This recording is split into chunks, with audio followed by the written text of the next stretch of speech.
Good morning. And जैसे कि हम लोगों ने लास्ट लेक्चर में देखा था कि linear equation in one variable, okay, तो how to solve the sums and find out the value of that variable. Okay, तो जैसे कि लास्ट लेक्चर में हम लोगों ने देखे थे कि what is linear equation in one variable and how to find out the value of that variable. Okay, तो बहुत इजी था कि एलएचएस को आरएचएस में लेके जाओ and all that things were there. So now the thing is, there are some few questions over here which I have written. तो आज हम लोग ये solve करेंगे. Only these 6 questions, okay? ये 6 क्यों? Because last time हम लोगों ने जो solve किए थे, उसमें it was like an easier type questions. But अभी थोड़ा सा complexity बढ़ा है, थोड़ा सा, okay? So now first of all, I'll take this sum. 2x plus 5 upon 3 is equals to 11. अभी आप लोग बोलोगे कि सर ये तो बहुत इजी है, पहले 5 को वहाँ पे लेके जाओ फिर 2 को लेके जाओ। नहीं, ये 5 कभी जा नहीं सकता वहाँ पे, पहले ही इससे पहले 3 को हमें वहाँ पे लेके जाना होगा। क्यों? जैसे कि मैंने रूल बताया था, क्या था रूल? x के साथ पास में कौन है? x के साथ पास में कौन है? 2। थोड़ा सा दूर कौन है? 5। एंड बहुत दूर कौन है? 3। याद आया होगा आपको? तो 3 को मतलब बहुत दूर जो है उसे हम लोग वहां पे पटक देंगे। तो जो 3 है वो पहले वहां पे जाएगा, देन 5 वहां पे जाएगा, देन 2 वहां पे जाएगा। Getting clear? ओके, नाउ पहले 3 इज इन डिवीजन की multiplication? It is in division, exactly. तो 2x plus 5 is equals to 11। ये जो 3 है वहां पे जाके क्या करेगा? कौन सा ऑपरेशन करेगा? Multiplication and 3, that means 2x plus 5 is equals to 11 into 3 is 33। very good। then 2x is equals to 33 minus 5। अभी ये बताने की जरूरत नहीं है, ऑलरेडी पता है कि 5 plus 5 का वहां पे जाके minus 5 बन गया। then x is equal 2x is equals to what is 33 minus 5? It is nothing but 28। x is equals to 28 upon 2 and thus we get the value as x is equals to 14। Is this thing clear? Is this thing clear? Okay, now we will cross check कि ये जो x की 14 value है वो यहाँ पे satisfy कर रही है कि नहीं। ओके, क्रॉस चेकिंग आप कर सकते हो, but the thing is fair में नहीं कर सकते कभी भी। क्रॉस चेकिंग फेयर में मत करो। क्रॉस चेकिंग किसी रफ जगह पे लिखो करके कि ये जो वैल्यू आई है 14, that is exactly the perfect and correct value कि नहीं। वो कैसे लिखे कि ये जो x है वो हम लोग x इसमें डालेंगे, तो this will become 2 multiplied by 14 plus 5 upon 3। Is it correct? And is equals to 11। okay, तो now यहाँ पे चेक करो कि 11 आ रहा है कि नहीं। okay, यहाँ पे चेक करो 11 आ रहा है कि नहीं। 11 आया, then we are correct। अगर 11 नहीं आया, then we are incorrect। तो now 14 2s are, what is 14 multiplied by 2? It is 28। 28 plus 5 divided by 3। तो 28 plus 5 is nothing but 33। perfect। तो 33 upon 3 and that is 11। और जो राइट हैंड साइड में था वो था 11। बराबर है कि नहीं? This condition satisfies and that's why our x is equals to 14 is correct। okay, ये सिर्फ रफ में किया, then also it is fine, no problem। okay, so now let us move on to a second question। again the same thing। पहले कौन जाएगा? पहले right hand side में कौन जाएगा? 9 नो 5 नहीं 6। पहले 6 जाएगा। Very good. तो 6 पहले फर्स्ट ऑफ ऑल क्वेश्चन लिख लेते। 5 minus 9x upon 6 is equals to -2। पहले 6 वहां पे जाएगा, क्या करेगा?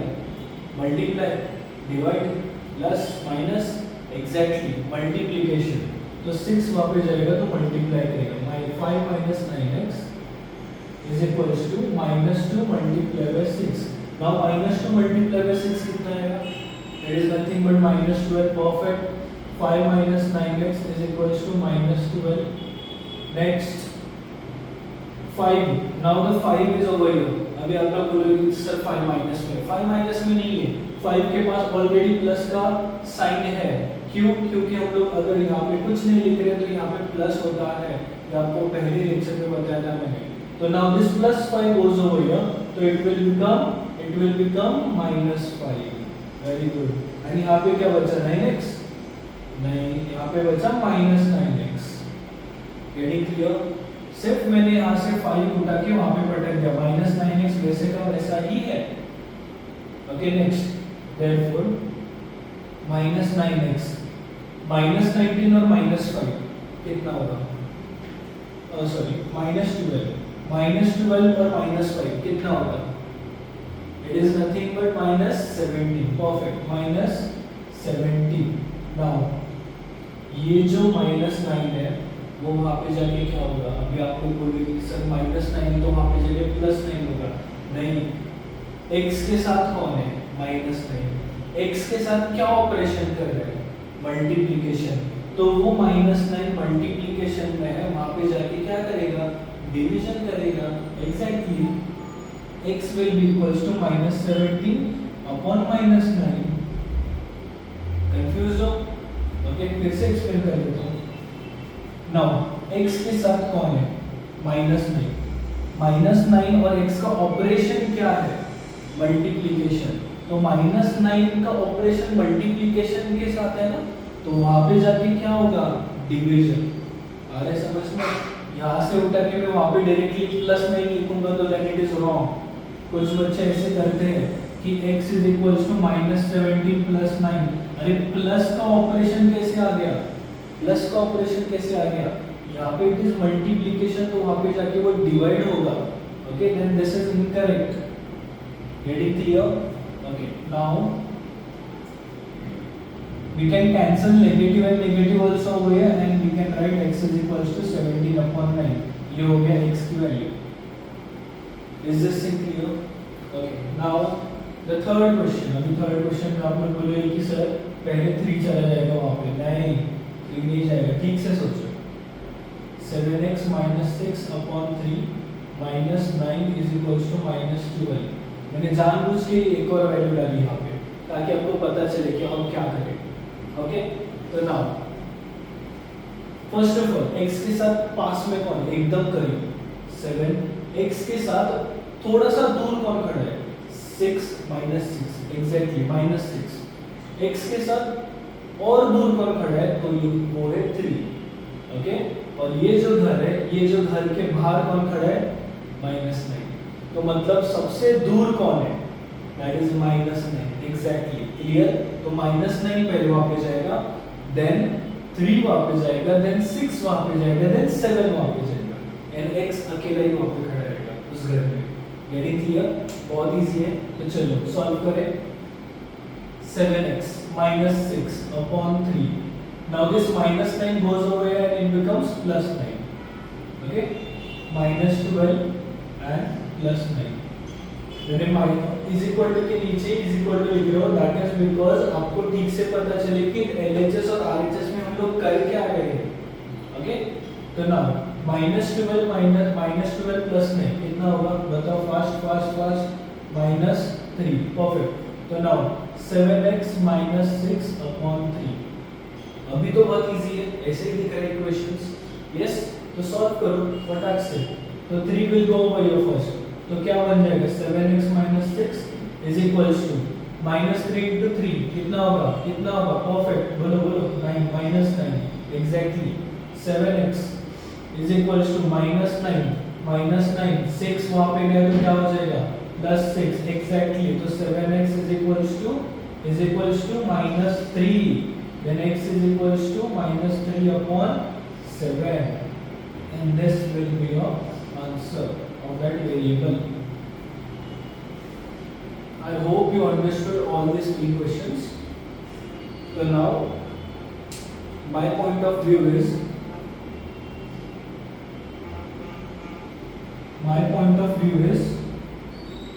आसान भाषा में बोलो, my POV is that you need to solve these 3 questions okay, you need to solve this 3 questions. Already solutions तो है वहाँ पे, खुद से ट्राई करो सॉल्व करने के लिए.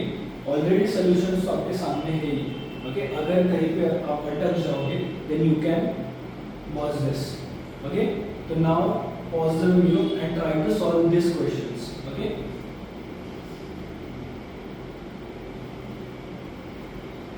and we are moving on to those 3 questions now.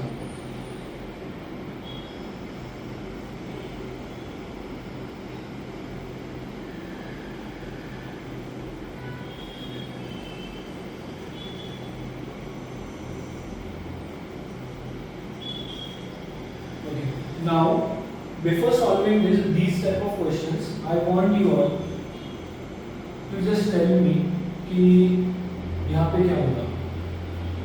If I am doing like this, a multiplied by b plus c, तो यहाँ पे क्या होता है? ठीक से सोचो यहाँ पे क्या होता है. तो first of all, this a will get multiplied with b and this a will get multiplied with c. Now ये क्या हो जाएगा? ab plus ac. Getting clear? Yes. Now the thing is, we will solve these type of questions. Okay? थोड़ा सा complexity यहाँ से यहाँ तक बढ़ गया. ठीक से देखो, कॉम्प्लेक्सिटी यहाँ पे बढ़ गया. ओके, थोड़ा सा डिफिकल्टी लेवल और बढ़ गया. तो ये लेवल्स हम लोग अभी सॉल्व करेंगे. Okay, now first question that is 5x minus 2 upon 3 is equals to 4x plus 1 upon 2. now अभी क्या करें? अभी आप लोग ये रूल तो यूज नहीं कर सकते कि x के पास में तो 4 है तो 4 को मतलब थोड़ा बाद में देखेंगे, 1 को वहाँ पर डालेंगे, 2 को वहाँ पर डालेंगे. नहीं, अभी यहाँ पे थोड़ा सा अलग दिमाग लगाना पड़ेगा. वो वाला लॉजिक जो था वो ऐसे टाइप के सम्स में था जिसमें वेरिएबल अकेला ही खड़ा था वहाँ पे. अभी एक वेरिएबल 2 जगह पे खड़ा है. अब क्या करोगे? ठीक से देखो, x यहाँ पे भी है, यहाँ पे भी है. अभी x के पास में और x के दूर में करने की जरूरत नहीं है. यहाँ पे क्या करेंगे?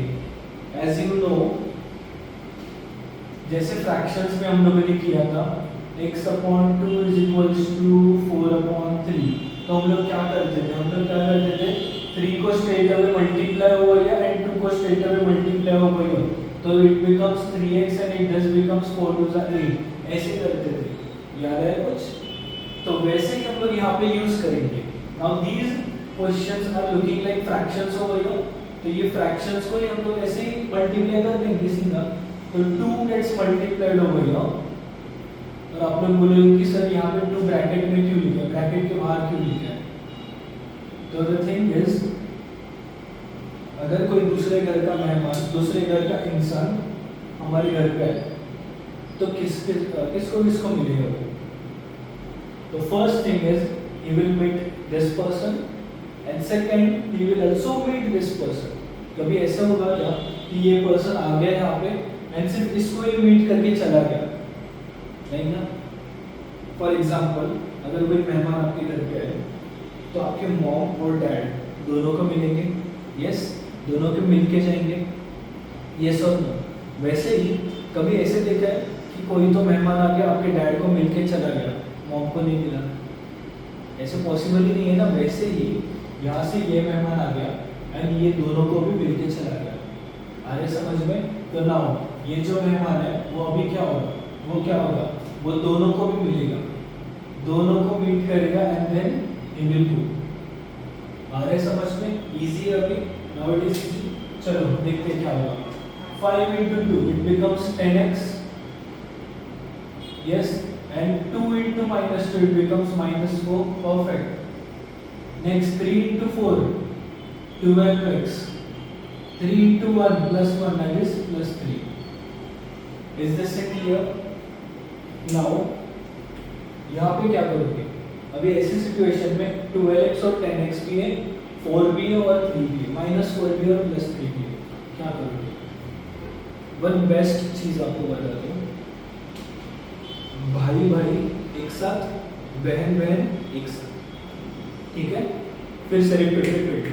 भाई भाई एक साथ, बहन बहन एक साथ. यहाँ पे अगर सपोज मैंने इससे मेरे भाई बोल दिया तो इसका भाई कौन होगा, ये कि ये 12x, वेरी गुड। तो 10x और 12x सिमिलर दिख रहे हैं, तो कैन आई से 10x and 12x as a भाई भाई, एंड कैन आई से 4 एंड 3 एज बहन बहन।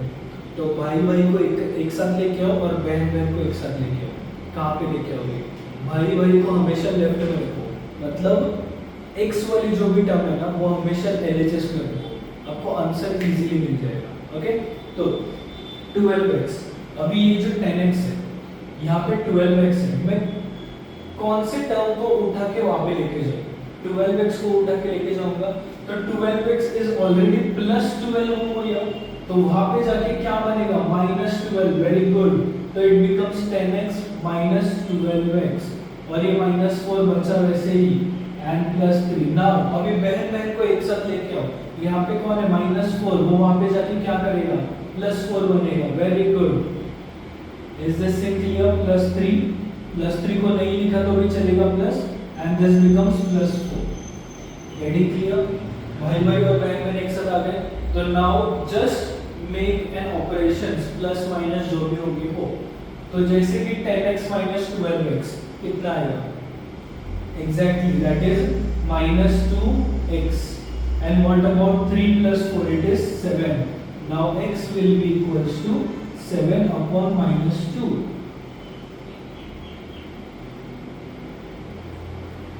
आ रहे समझ में कैसे करते हैं, ऐसे करके बहुत इजी है, सिर्फ आपको दिमाग यहाँ पे लगाना है, एक्स्ट्रा दिमाग, थोड़ा सा दिमाग, बाकी ये तो आपको आ ही है।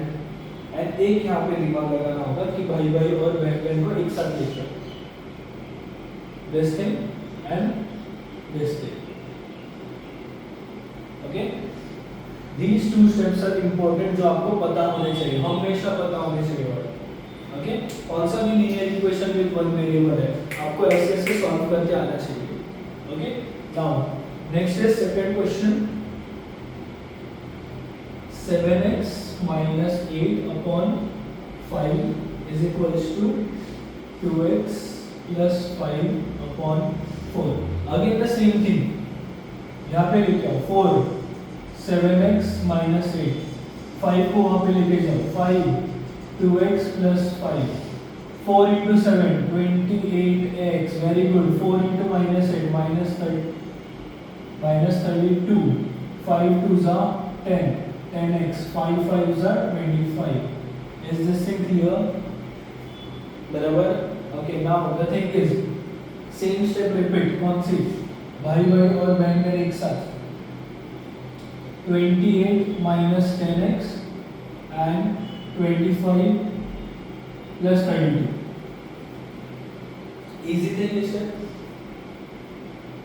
जो स्टेप्स मैंने यहाँ पे एलोंगेट करके बताई है वही स्टेप्स में यहाँ पे क्या करो, श्रिंक करके बता दो, बिकॉज अभी आपको डायरेक्टली आना चाहिए, ये सब दिखाने की जरूरत नहीं है, डायरेक्टली आना चाहिए। Okay, next 28x minus 10x कितना आएगा, बोलो 18x, perfect. And 25 plus 32, 5 6 7 57। Now x is equals to 57 upon 80। Now the thing is, अगर आंसर को ऐसे ही रखा then also it is fine, but I want you all to write this answer in simplest form। अगर simplest form में हो रहा है fraction तो लिखो, अगर नहीं हो रहा है तो मत लिखो, कोई प्रॉब्लम नहीं है। But the thing is, आप कौन से स्टैंडर्ड में हो इस हिसाब से लिखना होगा। ओके, नाउ अगर suppose 8 standard, okay, for 8 standard, 8 9 10 10, you need to write it in a simplest form। Why is it so? Because fraction तो आपको पहले भी हो चुका है। ओके, तो इसीलिए फ्रैक्शन को सिंप्लीफाइड फॉर्म में लिखना जरूरी है। Okay, for your grades. तो now x will be equals to, अभी कैंसिल आउट कैसे करें, फर्स्ट ऑफ ऑल 5 and 7, 57 मतलब 5 and 7, 7 plus 5 कितना होता है, 12, exactly। तो 7 plus 5 is 12, and 12 is getting divided by 3, तो 57 is also getting divided by 3 or not? Yes, it is getting divided by 3। तो 57 को divide by 3 करोगे, yes, divide by 3 करोगे तो 18 को भी divide by 3 करोगे, yes, तो 18 को divide by 3 करोगे तो कितना आएगा 6। ये तो बहुत इजी था। And what about 57? 57 divided by 3। अभी आप सॉल्व करते बैठोगे तो भी आ जाएगा, कोई प्रॉब्लम नहीं है, बट डायरेक्टली आना चाहिए। बोलो कितना आएगा, 18 की 19? 90, परफेक्ट। तो 19, ओके, एंड दिस बिकम्स 19/6। तो आपका answer is 19/6 for this question. Is this clear? Next last वाला तो बहुत ही इजी पार्ट है। x plus 2 upon x plus 3 is equals to 4। now x यहाँ पे भी x यहाँ पे भी, अभी आप लोग बोले कि +2 को वहाँ पे लेके जाते, +3 को वहाँ पे लेके जाते। अरे ऐसा कौन सा रूल नहीं बना है कि +2 को वहाँ पे लेके जाओ और +3 को वहाँ पे लेके जाओ? This is not the rule. ये कुछ भी मतलब कचरा कर रहे हो तुम लोग। ओके, तो the first thing is the denominator को लेके जाओ वहाँ पे, पूरा डिनोमिनेटर क्या हो जाएगा, x plus 2 is equals to 4 multiplied by x plus 3। now getting my point? okay, so now therefore x plus 2 is equals to 4x and 4 into 3 that is 12। अभी पूछो मत कि सर ये कैसे किया, ऑलरेडी यहाँ पे मैंने बताया है कैसे किया। ओके, तो now x plus 2 is equals to 4x plus 12। ये स्टेप मैं रिपीट नहीं करूंगा, but the thing is 4x उठा के यहाँ पे लेके आएंगे। क्यों? क्योंकि x की साइड हमेशा लेफ्ट में होनी चाहिए और वेरिएबल कांस्टेंट की साइड हमेशा राइट में होनी चाहिए। तो कांस्टेंट्स को राइट में लेके जाओ, मतलब वेरिएबल को लेफ्ट में एंड कांस्टेंट्स मतलब वेरिएबल को राइट में। Okay, now x minus 4x is minus 3x and 12 minus 2 is 10, so x will be equals to 10 divided by minus 3। okay, getting clear?